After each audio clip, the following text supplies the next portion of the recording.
Bridges and wall work become a fundamental part of what we do.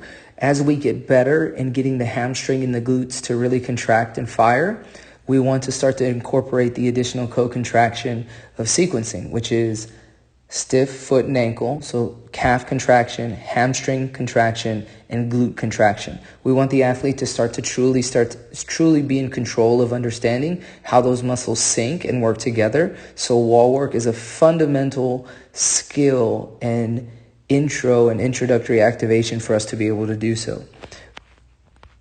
When we begin wall work, we want to have our feet still hip width apart, finding our hip bones. Our first cue is always the same. We want to take our deep breath through our nasal passage, blow the air out through our mouth, driving the ribs, driving the core. With a hip flexion like this, it's going to be much easier for the athlete to maintain driving into the ground. There should be no space between their low back and the ground. Our first cue after we brace and successfully drive the spine down is going to be to start to feel that transverse arch into the wall.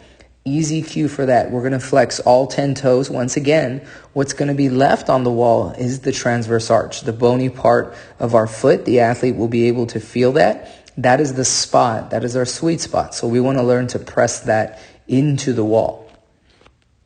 So we pull all 10 toes, and now we have transverse arch driving into the wall, toes out, arch into the wall. One of the biggest things we want to be sure of when we're watching the feet work, because of the tension of the two bands, we have the bands above the kneecap and right around that transverse arch. It may slip to slightly below. We're always going to follow our same principles and rules.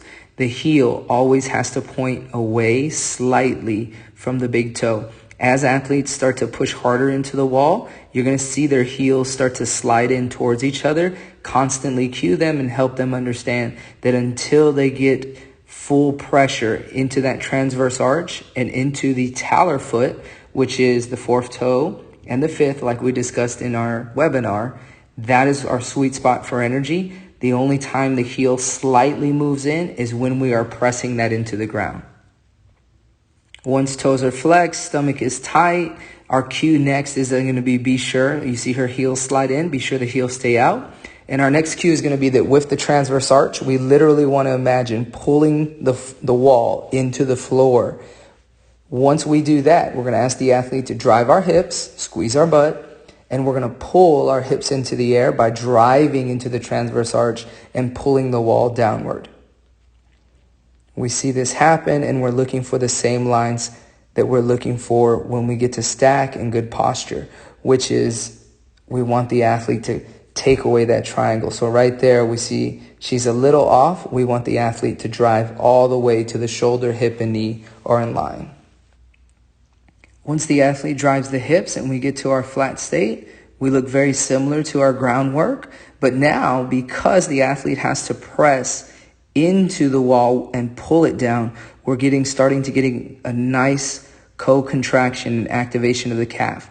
So when we're talking about the Achilles being stiff and the foot being stiff, we're helping the athlete neurologically understand and feel what it's like for the calf, the hamstring, and the glutes to fire us into hip extension. Because our sport is a single leg acceleration sport at points, because it's very similar to sprinting, we want the athlete to understand what that co-contraction really, really develops and fires like by creating and having to maintain stability.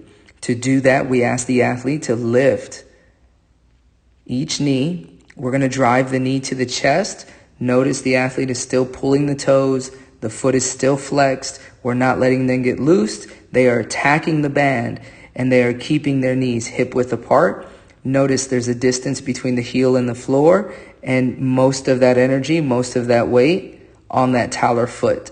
This is the position we get to. Once we get to this position, this is where our iso hold comes in. Once we're here, this is where we hold that position, maintaining stack, maintaining good angles and posture while driving the foot down, learning to get the calf, hamstring, and butt to work to keep us in an acceleration position.